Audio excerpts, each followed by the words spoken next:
Le tamae ua o mauai. O le a sofo le nei. O lau mea lo falea. Ia o tau si ia lelei. Na o oe e lele ai. Le nei a so ua au mai. Na o oe e lele ai. Le nei a so ua au mai. O mea e tutupu ai. Mea lelei e fia fiai. A tofo i ma mea tinga.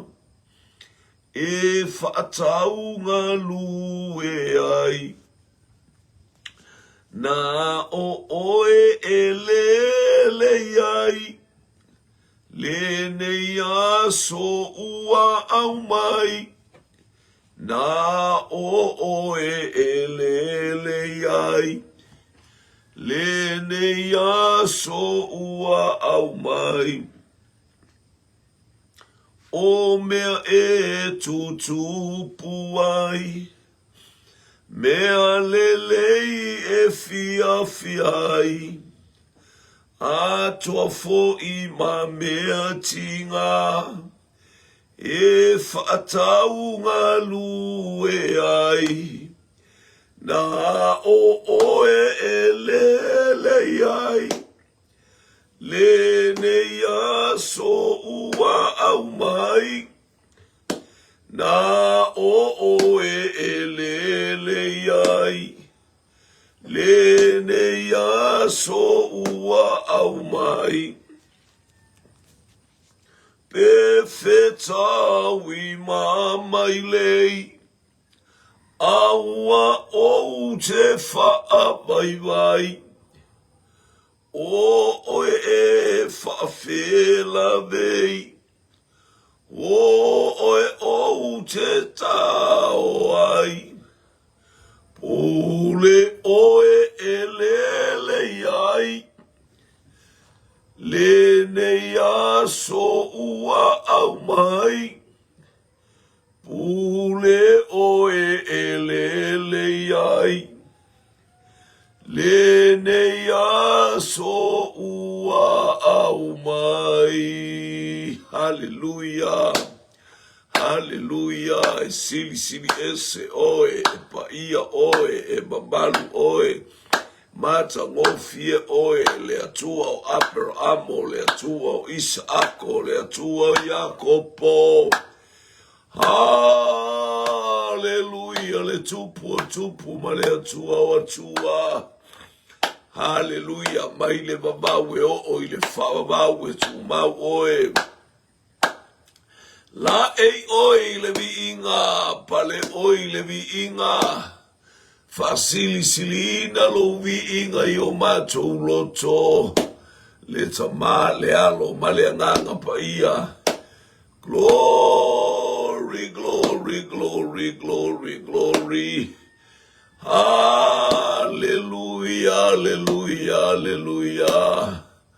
Osana, Osana, Osana, o le alefa, ma le omeka, o le muamua, ma le mulimuli. Tu mau ia te oe lou lava vi inga. Hallelujah, nei o i le whabau lava. Whaftai mato iei nei tai au fōu, pese o mato wanganga ia te oe vala au, i mato maalalanga i le pese fōu. Whamanu lou suafa e whabau. Whaftai mo le tai au mata ngō fie te talo le li ie le maftanga lau whanau inunga o penga te whailangi. Whamanuia le ainga o le whatuatua talo foi o le malanga le maliu ma le oti. Hallelujah iso staffa le li ie. Meisi o mātou ainga bala au iai lau whamawhanawhananga iai lau whamaisenga. Nisi foi o mātou ainga o mātou whasoi le ataimi ma le ataimi. O iei mana o ngā whaaptor talo ta mā whaafeilo a ia lau fio i whale mai. so se aia ngase whamai ese matua saia i le mano le suafa o Iesu Keriso le manu malo manu malo ai lau whanau tatou malau a fio i le nei tai au whasoa lo wanganga i mea uma sili le li e fo i le viinga i a te oe ona o Iesu. Amene, amene, amene. Hallelujah, hallelujah, hallelujah. Praise God. Glory, glory, glory, glory. Fatalofa la engol fatotua nei tai au, fatalofa ilo wainga. Tutulima le afila upolo kalame, ia. Hallelujah, ile ataimi male ataimi e whamanuia ai la maafutanga le whanau wale atua. Ia le lita i te mailo uso i fua mara tātou ola. Ia malei fumaya, malai whangunga le lei, he tama patene, tamama tina alii. Hallelujah. Pray mata mai tai, e le ngata fo i leo au auna le atua fo in whasoa, whatasi le ataimi male ataimi, ia maualunga. Mawalunga sevi inga o lo tātou tapa au o i le langi. Ia watala wa tātou a inga o whaiona i lunga le upenga ta whailangi nei tai ao. Whatalo whatu soa la wha praise ka la ia o le lua le lipo la. Ia Douglas Smith, talo wha Anthony Tanuwasa, talo wha le ainga mai tutuila America Samoa. Hallelujah. Lula lene whakau a talofa. Lua manua e petelo talofa bi aleli ki tiona paipa male ulu ia malolo soifua bi ale atua. Mo watu le aingon whatotua le tai au whamanuia le atua. A o anga i atu le tātou polo kalame. Ia o le tātou hallelujah, fe auto ave. Hallelujah. Le praise God. Fa upono ole mo ko ni tum tau upono fa upono le toe fa so atu tato pokala pela ia nafi fa wa pe apitai fa upono apitai. Wo fai fina unga le uso ma wo fai le mea iluma wele fa totua.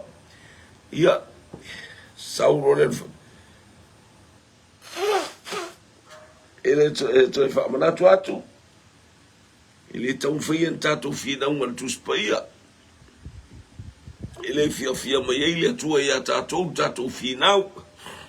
Hallelujah. Ba wa ne fa to sa o ar se o tangata la to tato tala ele upula mo tato tala ai le tato fina watu le fina mo tangata le tu sa tato mo le vale Vai profito le nei wa utomo tu se la va ina wa ya te utou fina wa ole tasi le tasi ale fa pe mo tu spaia e se tato pe tato fina ia la ngetele tangata. Hallelujah. Fa pe la to ia ile nganga pa ia o tangata le ai ole nganga pa is already in us. O mai tala la tu spaia, o mai tala la uso ia Yesu e o mai ya fe le malo le tu. And that malo and that kingdom is Holy Spirit. Ole malo na ole ato ole nganga pa o mai ya fe le malo le tu. Wa von vatu Yesu o te talo o mai lo malo ingo fia in tato baba ai. Ma Yesu o te talo o mai lo malo mele na ole au so te talo. O mai lo malo, o mai lo malo, o mai lo malo, fai lo finangalo la langi e pe anta fa malo se tu le atai mi male atai. Le malo le nganga pa le tu fsi le au so.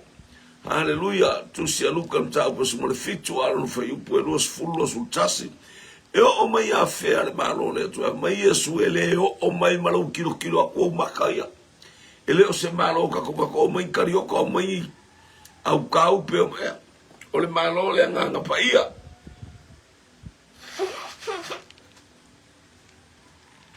O mai leo Yesu waiate o tou lama le malo. O longa wingo mo i tangata uma lama le malo. Ai whapela te whaina elo ai. Ma ele ma fau ma ele whalongo le lei. no winga tātou te ena le fisoso le mai o le nganga pa ia. Tātou te le whalongo, ia tātou te le maua se mea le lei, aisea. Le anga lai whai o tātou poto e whai lo tātou loka ke o so e kara solo mai. Ai ko through le mea wa mai e le nganga pa ia ia toi. Ma e baba ai po le ase mala ma anga au mai ia toi le ataimi ma le i tuaso. Vi ia le li. Ina ia iai wha manu yanga le atua. Hallelujah le wha nau le to ia maua le tutupu whatasi. Aua ne i tātou whaia ne whina ngā. Whape atu o le nganga pa ia ea ma ia o la unatala noa ia te o le nganga pa. Wa ia te o tau o le upule e se wha manu ia rolotu. Wa ia te o tau lama le malo. Whele malo. Wa leva na ia te tātou. Le malo le na fora e le atua ia apel amu. Alu ile nu o te fasino ia te o ia le au mai ia te tato o le fe au le o le tino le nfa ia apro a o tato maua le malo e tafe ile sua susu ma le meli. Hallelujah. E tafe e maua ilo to afi mali e to afi le mu e maua i fa manuyanga e fa ia o fa manuyanga i lista ngata e fa ia i tato matangata tupu fatasi. I manuia fa soa mai o le atua via leli God is called. Lo wainga le tai au praise God au tato iai au tato te fina wa i le fionga pa ia le atua. Aia io tato fe fa amalo sia.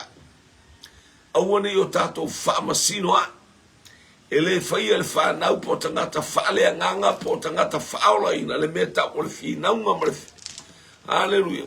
Aina al paule tātou te iloa tua i le istangata i le winga o lana whasoma winga o mea tau whai au mai tau whai ia kolo tangata umai le poto ma le aka mai ea tātou tu atu le upo le atua tatalo i le atua ia manu ia le hallelujah ia le anga ia atua lana upu whaaftaipo i mana auto tatalo e tātou talo foi mo tātou pare mia e pio na ia i tono o motanga ngase i New Zealand i singa mai ia nga leile tua ia taulu ia toni fa manu yanga mo tātou pare mia o lau talo ma le tātou talo ni ia le li awani i tātou toiva aini maenga fa upu fai e tātou tilo ua tō mai ele atua tātou pare mia. Ang lai fa mai utu stai fo i utu tai cha. Ta talo mo utu tai cha. Ia leli. Ele ta taula bon tato ta talo mo tato fa pe atu ata malo fangia le fo ile apulu i to fanga. Ia male singa ngase lo fo la utu ai le pale. Mia fa tai mo la utu talo fa tai mo me u pe no fa atu. Ai mafo fa wi va enga fa upu fai. Ona e manu ale e mafo fau ile atu ai asi tia lo to mai lo pule au le atu e mea uma we ai Samoa fa manu ina leo le atu e mea uma tato tala no ai fa eu pue fitu o fa eu pue valu e pe tai o to wanga le nga tu ma fa nga oi ma wa fa ia mea ile auso tu so le tato te ta alo a fa ale anga mea le tasi uso le tasi uso ale auso ke fiano fo mai peitai wa tato fa nga oi ai peitai wa auto wanga le anga tu ma fa nga oi ma ua fa ia mea ile auso tu sapi o la tala no atu fo ile ngata fo ile oi sio mai tele tangata o o sela watu atu mo lato winga mana fa nga oi mai ia nganga o istangata Faleanga yo atul faya onga sa onga hallelujah pia tato pia e kalesia le kolnito a mata le tusi fu mai paulo wa o maua le tala mai le ainga o sa kelo e o mai male tala wa fai ko fai nga kengi fa fai ngo fia mai si o va nga apolo mai si o va nga paulo mai si o va nga kefa mai se vai nga ke riso wale lo ko kale peale o to kale pe ke riso le se vai nga fa penga ele fa sata loina o mo o to ia to bon sala ai o to lo mo le mata o ia ke riso le li ole ola Haleluia. Tātou te ngālulu e ai. Au tātou te tau whaaleanga. Au foi tātou tau whai e whase tangata. Ma tātou tau whai e ngā oi o lātou wangang. Ini mea se pe ngā oi mea aite atu masitanga raisa. Peta atu masitanga wharawa mata. Peta atu mani whalawa masipata. Vi ia le ali. Haleluia. Ele whai tātou bai e tangata bai e whapeo kakasa o la ia. Whai a mea ma mai mea e. Ai ma mai. Kali mai o kako manga o ngale ai tangata sa oa o le nganga pa ia. Ele sa o se tangata. E sa o le nganga pa ia. Alongo pea. Ile whetarai mai o le nganga pa ia ia te i tātou. Hallelujah. Praise the Lord po iwa tau te leilo ea. O ea mi o le anga ele whai mo ila tau tofi le maa lo le atua. Ia ele o tala noa la i tangata whapopau. Ale utano no ma ia te au tangata e ilole leile atua e a mio leanga. Ia e mana tua o te e ilole atua e a mio leanga tele. Ale la utua watu ia te o le tala i tau pou. Tau pou poto ma tau pou valea. O tangata la ia valea o le ata o tau pou valea. I le ata o tangata a mio leanga. Faala.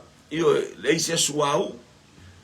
Fa leo ai se ai ele o fa mo le nganga pa ia la dipendi lungo la to lo mo poto le ai se au wala langi mal malo le tuga haleluya ma le ola e fa ba ngata mi o le anga na praise ka to tele lo e o ya mi o le anga ele fa mo la to tofi le malo le tu tato fa so tu spa ia tato tu fa le visa Fasoa tu spaia tato wat tato te ai tato te le alofa tato te le ono sa ia se mea tato te le loto ainga tato te wow io e fa pena mea umai le ufa ilo mai el tu spaia praise God o lo ta mai o tato o tangata e o le upole tua ia ai le mo se to afimali ni ia le ia le atua le tai a foi posfulu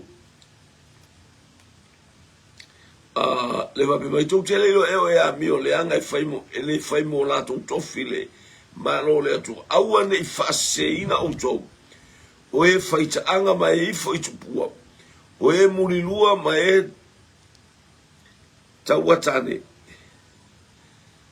mai faso toma mai nga oi mai mata pepe mai ona mai anga tele mai fau mea ele fai mo lato tofile malo le atua ela o manino atangata lato ia I laulangi a o tato nei o tato ola fa pe o tato ola fa o tanga a faila ele aise e tato tele fa auto mo tato le matala se va longo mai mea hallelujah awane I whaseina o tō o e whaita anga I ngā. Mai I fo I tupua. O a tupua na te ifo iai. Tele lo walo e whatino mea na ai te le aruselotu. Tele lo walo e whatino na mea ai tātou te le whaita wale a fio ngā le atua. O mea na ifo I tupua mai e muri lulua. O e o ile atua o I mea ele tau I pio le to tele au ka pinko mare au ka io tato mata yata le anga me fa pena io me tau na tato fa ilo atu le alo fa le uso fa pena wa mai tau watane mai fa so toma kanga ka fa waru les kamalo les fa finge mai nga oi io nato inga mele o tau tu ele fa mo tatou le malo le atua. Aleluia. Ele aiso tatou tofi le malo le atua. An pau me mo al tatou tofi o le pafi e whaapapau. Aleluia. Mae ngā oi, mae mata pia tangata ngā oi. Ia le wa iloa ngā oi fua elisi mea elisi. Aisi a olou le ngā ioi. Olou le ale whaisa o ngā ruenga e to anga e moe. Ia e te ala mai a ngā oi. Te whērua I mai tino solo fua I mea isi tangata. Hallelujah, whērua I le awala mai rua tino fua le whāro leisi ai. Ia, o mata le na o nga oi ale me la mana oi mata pea pea o mata o le manu le pea le utau le pea nei vai taimi fa pea ta ita ai wa umatu le mata pea ia o lea ia i loa i tangata i loa le beta o le pea no foleana au ina o mai manu na e fiu e tau ai le kai la bea se manu fiu e sasa le salu le kai la bea se bea aya yo manu na le mana o mia ia te tato o mo le mata pea o lo manga o i kupe mo lo manga o i mea iskangaka ki kau mo fai fa poko mai le poko au kala mo le poko au upu via le li mai o na mai anga tele mai fai mea leanga i le fai mo i la tau le tofi o le malo le atua ia le o na o le wai whaalonga mai le ingupia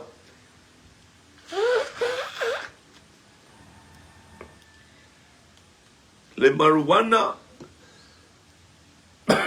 pauka o ai ku ai ngā vai o sui solo kangaka a ingu ia o ngā ngai ia whelelei ai ia ngā de o ta watu ia te oero uso ele fai le langi ma ele fai le malo le atua mo tātou tofi sa fa pia fo inisi o tou ua ta ele o tou ua whapa ia ina o tou ua ta ua meo tonuina o tou li suafa o le li o Yesu Keriso i le anganga fo i o lo tātou watua ia waila kele kako sa ola whapea sa kako o nganga le e tau no maua le whamalosi mai ai tātou laka sa kako o ngā sa kako whaika anga sa kako murirua a ua whamanu ia mai le atua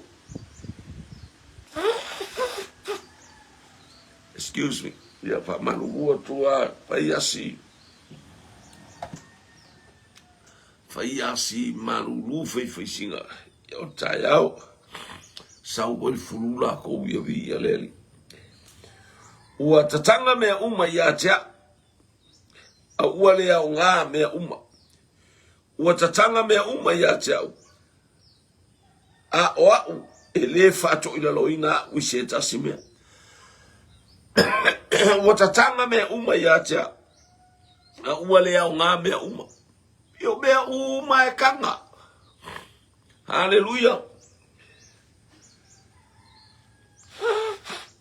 me ka ko fa no ko fa o ku la fo ngol ma ko ko sale ngupia sale yo sale ula sa wana na e fa sa ina na me wa e lo ele se o la mo wa ina o oti tato ilo na o misa ai sa mo ilo o kai o a ona tai o le nganga pa ia na fa ilo o tatanga me uma ya cha wa le a nga me uma le wa e ilo inga na e ola mai e alu e ngupia e alu e ai kapa e alu e ula solo wa me uma faika anga murilua mo e kolo o le ali ko inga me saka ko ia via le ali aya wa o ina me tato wa tatanga la me uma awale alanga wa ilo me le nga ai se ile taita inga le nganga pa ile taita inga le nganga pa wa tato ilo ai le ai ma se me ya nga ya ta uia me no to ilalo ai faita anga hallelujah fa le anga mea o le toso teine hallelujah fa marosi kenge io e vai me umana wale ai ma se a nga o ia mea na mea wa ta mai ele nga pa ya sa o to ilalo ai ale a failo la uma fa manu yanga ilista ngata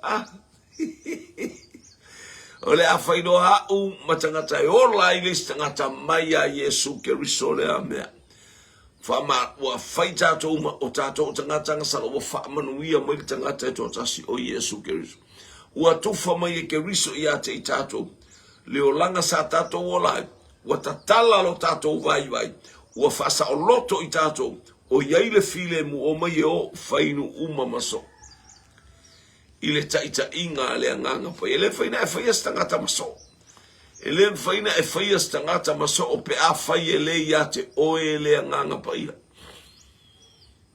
le ai ya te tato le nganga pa ia os famanu yanga ole famanu yanga le fa mai Yesu o lo manuia o te avatu ya te auto ele pe ona watu tanga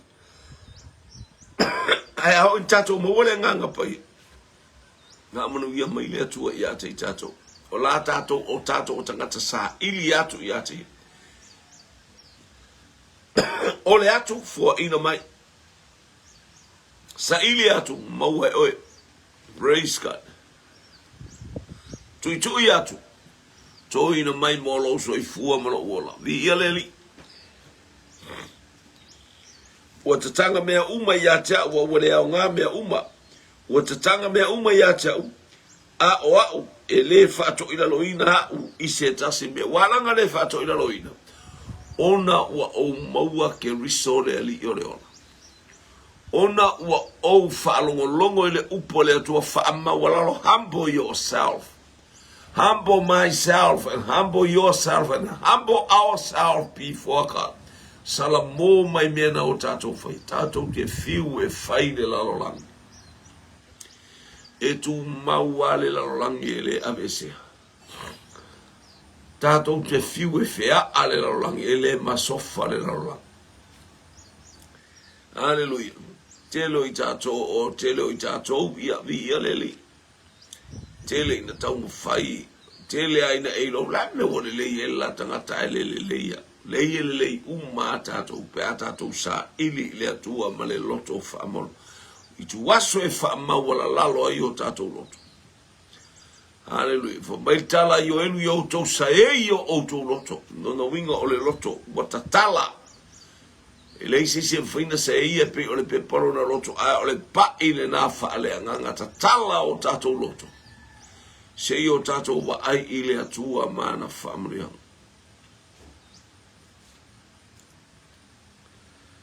Hallelujah. E te tau mea ai mo le manava. E te tau fua le manava i mea ai. E wha tau wha umatia ele atua o le nā atoa ma ia mea. E le te tau le tino i le whaitaanga. E te tau i le ali. E te tau fo i le ali i le tino. A o le atua o wana toe whatuina le ali. Na te toe whatuina fo i tātou i lona lava mana. Ia. O tātou tino. Tu ina ato o tātou tino i le ali i o le taulanga e ola e pa ia e maali e whamei paulo i a Roma. O le tino mo le ali. A e fia siva i le ali. A oli le ali te siva ke ususu ke alanga aleluia o sana. Whamunuia mai lea tua i ate oi. Whamunuia i ate. Whamunuia i ate i tato. Vi ia lea tua i anga le leile li ima pa i atu lea tua i ate oi. Praise God, bro tato whalongo nei tai au. E ta tau le... E le ta tau le tino le whaita anga. E ta tau i le li. Rono wingo le whaita anga o tato mana otu. Lea mea le anga. Lea mea whale kongu. Lea mea a... Yo e baba ai tau fai whale anga mea le ainga e ngā oi mea le ainga mbulu. Mana o tātou loto e meo sau i mana ngā oi sa whaita anga i e le bifa o ngā tātou na ale mea whaele lo le muli lua ma le whaika. Mga a whaita anga o laru tōlu ia e whapena o lo waru fua mai mea reisi tangata. O le mea ta o le muli lua ma le whaita anga. Tu so wa e ifo i tupua. O le tātou ifo i tupua. O le tātou le whasilsilina o le atua. Ia e whaipe o tātou roto. Ia le li nei tai au. Aleluia. Ka tala o tātou ainga o mai o ai mai lunga ia. Taionela soa laf, soa lala. Tiupi le aso. Nua manua e petelo. Aleluia. Ia. Le matau. Praise God. Yeah. Amila le utumapu ta alofa puni puao Elise, David Wright and Hallelujah mulipola ni I wale fanene taitu yoti vi ialeli praise God lumanu petelo lili mauli le vasa mulipola naya i wale whanene na ia se tueni pai se iuli loma e seta praise Josio talofa hallelujah kiti ona pipa ia vi ia leli anga leile atua le tau le anga musio tato wainga family atu le atua mana ia tato falongo le fiongo pa ia le atua le tau te leilo ea o tau tino ia leu foi mai sulima ongo sulima tau te leilo ea o tau tino o tau tino o keriso ia o le nei o te ave ea i tau tino o keriso e fai mai tau tino o le fine taltane nga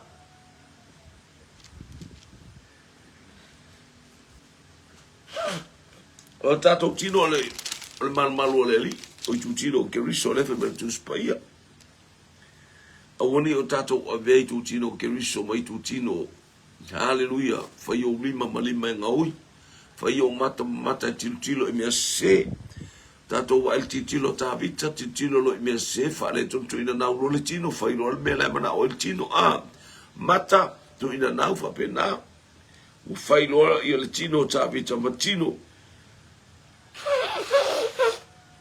matino leanga mai tu tino lalolang hallelujah au yo le tup fa pena tato o tato tu inatu o fo i mai o tato ileli mo tato lo tato tu tino e vi ia ile tu o lima o mata o lo wisu o lo taringa hallelujah lo pese lo mutu tu lo ulu e mafo fa wai o tu tino umane ye ngalu e mole vi inga o le atu ia leli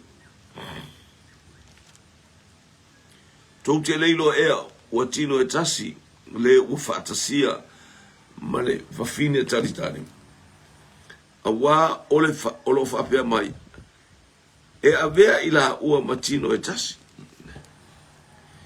tate o lo ta o to lo lista ngata pe tate o mana atu i mea lalolang mana o yeilo loto o le fio anga tu mau o le atua fio i tonu o tatou tino le loto le tonu ta pena mea uma saunia mea uma hallelujah mea te va ai tau i lo mafo fau sau i lo loto esa o ke enga i lo au o whenga mea sau e va iatu i pesenga foi me loto tau vivi i le atua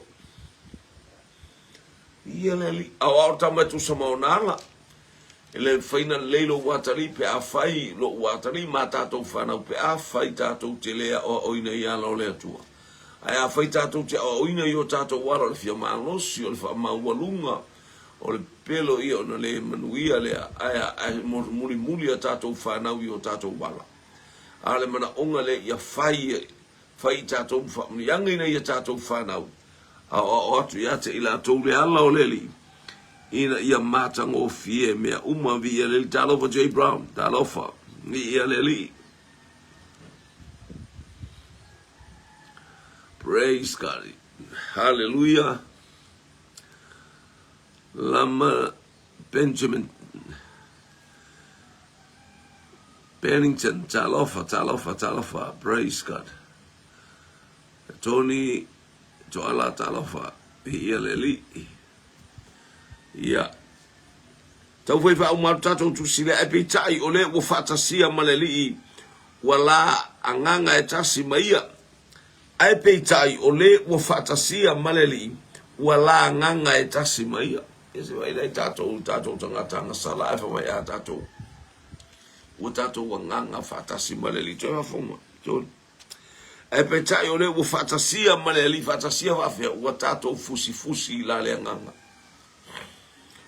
o tato fusi la le nganga wanganga e tasi mai ina so sola eseia o to ile faita anga wa au liwingia le tino i nisi anga sala uma e faia e tangata a o faita anga e anga sala ia i lona lava le tino i o faita anga le o tatou tino mana o fuol to lua leisi mana o fuele ava leisi mana o fua Hallelujah, fia wosi manesi, mana fua fia kisi for to lua lesi. Na, mana yale, mana yale farsa, mana yale for te mi o mai le lotu. Wa o te mina e ta ele pese na ole a ele fa peo e te tau fai e tūri tangata ko levanga e fia kisi ia. Ai e alu e fa fia songi le fia songi pa ia o mea uma e fai tonu le lotu e sila fia ele atu. Olo o ia i le atu e tangata ta i dotas. Malangona ma manatu la ia te ilato. Hallelujah. Apena. Ia leli. E te mina uasi ase le fai pui le isi vai tau. Praise God. Leisi vai tau wasi asi falpui pui. Ave ele kare sia mo. Talalan fa ele kare si ila ufana. Au tini. Mai se ata mai ta. Lenga o pango tala no fo mai tele o pango ta i petu. Se mele tu fata sia mai pango ta tini mata. E na o pango ta ta mo ti o la mo meu. O me ai. Meu falaos kongi o a mea ungo maua na ta imi. Ia watu lo le tau a famili o leo ia te au fiu a pe a fina ngalo mali e ta te le whaifia o a pe a tu whai lau sunga mea. E fefe pau ka kufa. O e fefe leo tufa. E fefe leo tufa mea. O watu lo wale.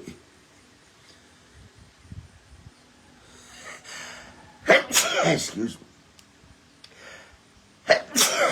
Ya tu sa ole la ngai tua, sa ole al fa pe sa o luma sa ole al ngai tua fa mole mole. Pausa. Ela o atu tine I o au to lo la va tu to me tau wai. Ai ya, you. Aua ne I tangos tangata tu uni fa lao I la lo na vai.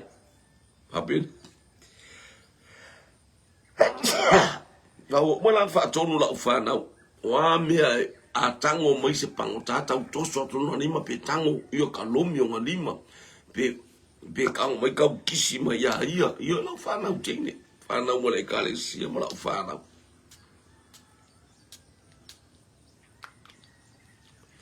pa tu aua to te tau tala na le fai tala le tu ngane ya manuia lo waso ia manuia oi ia fai tala fa manuia fai mai la tu ia fa pena ona no le o tin ia watu datu awana I tango se lima I se tene hallelujah pe fai sa utala le anga o to fa fine na yo atu e to tele o lo to fa fine o lai fa muri mai ma talo mai ma o to ai yo to lo to fa fine ia la atu ia fai le ia le tala Sata le angar te mi mo fa pe na et fai la au o la le masani mo mai foi o le kalisia tama matini ia o e tu fai kalie malo ia le to sai to titia foi umale tu lo fa salanga malo vi ia le to la foal vi ingo le tua hallelujah praise God pele angala to me fai mai po a ia vi ia la bale asu ia manuia o isi tangata o isi pango tae lo lotu mai le matou farasa pe a mai la o mai tua peto avalu peto se fulu pango tae o mai le matou farasa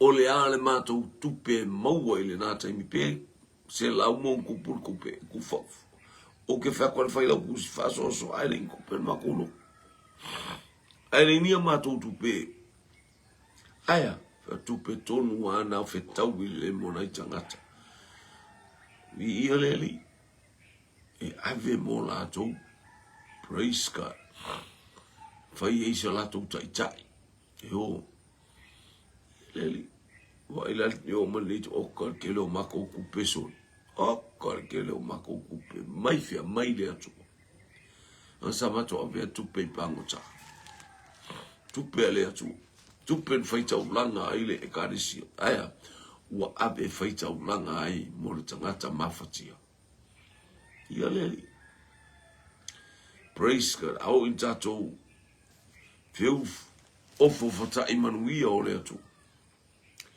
Ngā luenga le atua mlenga le mai o le nganga pa ia. Ia o le whamanuia mai le atua.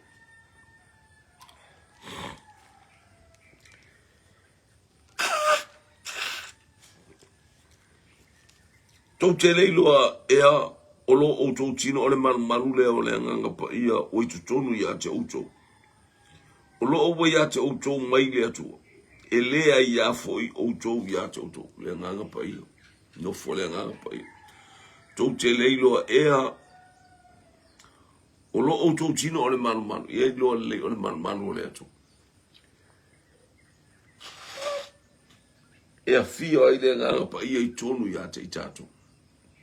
Tātou te maua ili whaamalosi lea taimi ma lea taimi. Ia lea li.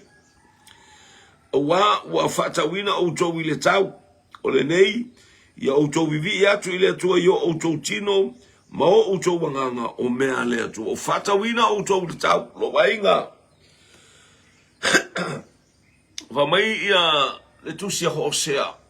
Whaatonu e le atua Hosea na tau pue tolu po o na ia i Napoli whepue lima lewa. Alu e toi whaatau mai le whawhine talitane. O le ata o le whawhine talitane o ko Mary. O le ata o Israel. O le ata o le tamalo o Hosea. O le ata o le atua whaamangalo. Whaamangalo i tātou e leto. Wai unu toi alu whaatau wina e Hosea ko Mary. I tupe. Alu whaatau mai whine la i tupe. Whaatau mai le tupe o le ata ia e loa umana whaatau i tā ua. Ele atua i le tautele. O le toto ma le soifua ato atoa o Yesu Keriso lo tātou wa li'i ma lo tātou whao. Wa tātou ta ua o lo tātou wa li'i ma lo tātou whao. Lo wa o ia e tōtasi. Wa ia saunia le leinga, wa ia saunia le tongiola, wa ia saunia le whaamangaro ina o angasala. I lona toto pai o le toto lava o le alo o le atua o Yesu Keriso. Ia. Anga leile atua i ateo. Ia ilo ufatau oe. Ufatau wa. Wa umana fatau i tātou i le toto o Yesu Keriso. Ia leli. Ia ilo la e tauna e whapelpele ma ufapelpele ma. Ia ama ma e matau.